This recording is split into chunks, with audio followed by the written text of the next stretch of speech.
تو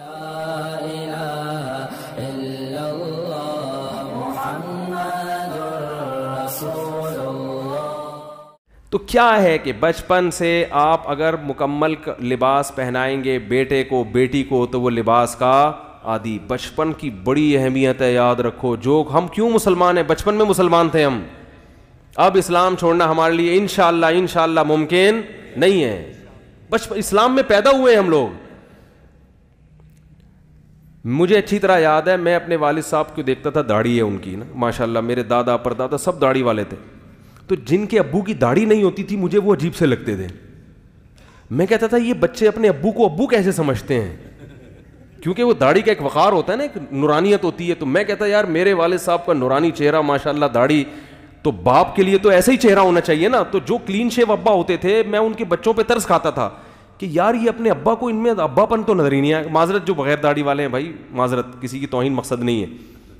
تو میں کہا ان کو اپنے ابا کیسے لگتے ہیں, وہ روحانیت تو آ نہیں رہی ان میں.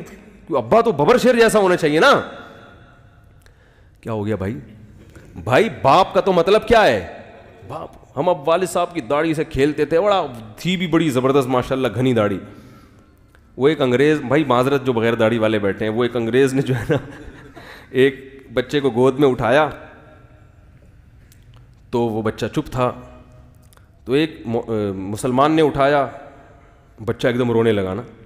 تو انگریز نے داڑھی کا مذاق اڑایا, دیکھا تمہاری داڑھی ہے تو تمہاری شکل سے دہشت ٹپک رہی ہے, بچہ رو رہا ہے اور دیکھو. تو انہوں نے کہا بھائی دیکھو تمہاری جب گود میں اٹھایا تو بچے کو پتہ نہیں چلا ابو کی گود میں امی کی گود میں. معذرت بھائی, معذرت جو بیٹھے ہوئے, پہلے پیش کی معذرت. بھائی اس کو امی کا لک آیا, ماں کی ممتا تو بچے تو ماں کی گود میں, اور جب ادھر آیا تو اس میں بھائی یہ تو ابا ہے. ابا تو بہرحال وہ ممتا تو نہیں دے سکتا نا جو ماں دیتی ہے. تو جو چیز بچے کو, مجھے عجیب سا لگتا تھا جب میں بغیر داڑھی والوں کو دیکھتا تھا نا, تو ہیں خاندان میں بغیر داڑھی والے بھی ہول سیل کے حساب سے پڑے ہوئے ہیں, لیکن چونکہ شروع سے ہی والد صاحب کو دیکھا تلاوت کرتے ہوئے, تسبیحات میں دیکھا ہمیشہ. کبھی میں نے اپنے والد کو, اللہ ان کی مغفرت کرے, ٹی وی دیکھتے ہوئے نہیں دیکھا, کوئی ڈرامہ دیکھ رہے ہوں, کوئی ناول پڑھ رہے ہوں, یا فضول بیٹھ کے لوگوں میں گپے مار رہے ہوں. تو ایک بڑا اچھا تقدس ایک باپ کا ذہن میں بن گیا. تو ایسے بھی ہوتا تھا, میں جن کو دیکھتا تھا کہ ان کے ابا کیرم بورڈ کھیل رہے ہیں یا اسنوکر کھیل رہے ہیں, تو میں حیران ہوتا تھا. چلو ہم تو کھیلتے تھے, بچے تھے, ادھر ادھر جا کے کبھی یہ وہ آتا تھا وہ والا نا, وہ یوں والا آتا تھا, اب مجھے نام یاد نہیں اس کا, وہ بھی ابا سے چھپ کے تھوڑا بہت, بچے تو کھیلتے ہی ہیں, یہ والا کھیلتے تھے, کبھی جا کے اسنوکر کر لیا. لیکن ابا کے بارے میں یہ تصور نہیں تھا کہ کسی کا ابا بھی یہ کھیلے گا, کیونکہ ابا تو بھائی وہ تو ایک بزرگ رشتہ ہے نا. تو جب میں کسی کو دیکھتا تھا کہ اس کے ابا اسنوکر کھیل رہے ہیں, تو میں کہا یار یہ ابا تھوڑی ہوئے ہیں, یہ تو معذرت کے ساتھ کوئی لونڈے لپاڑے سے ہوئے ہیں, ابا تھوڑی ہوئے اسنوکر کھیل رہے ہیں اور ناول پڑھ رہے ہیں بیٹھ کے, ڈرامہ دیکھ رہے ہیں, فلم دیکھ رہے ہیں, یہ کیسے ابا ہو گئے یار. تو ذہن قبول نہیں کرتا اس چیز کو. تو بچپن کی بڑی ویلیو ہے بچے کو جس چیز کا عادی. دیکھو یہ جو ہم چائنیز پہ حیران ہوتے ہیں کہ کتے بلی کیسے کھا لیتے ہیں, یہ ہمیں تو الٹی آتی ہے نا دیکھ کے. گورے کو بھی الٹی آتی ہے, گورا بھی کتا بلی نہیں کھا سکتا. گورا چائنیز کی چیزیں دیکھ کے حیران ہوتا ہے, یار یہ کیسے کھاتے ہو تم لوگ, یہ لال بیگ کیسے کھا لیتے ہو.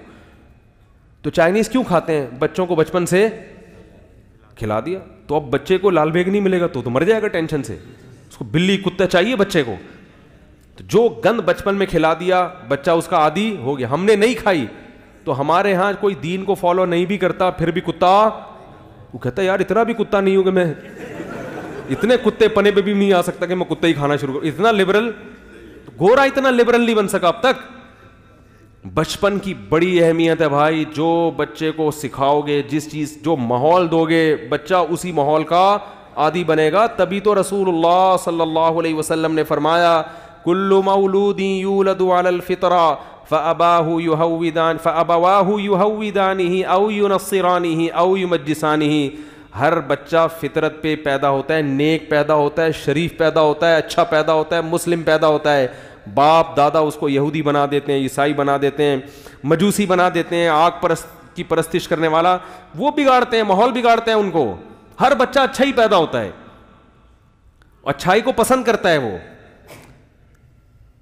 اب ہم نے بچیوں کو مختصر لباس پہنا دیے تو ان کی مزاج میں حیا نکل گئی. اور یاد رکھو اولاد کے دل سے اگر حیا نکل جائے تو پھر ابا اماں کی نہیں سنتے وہ.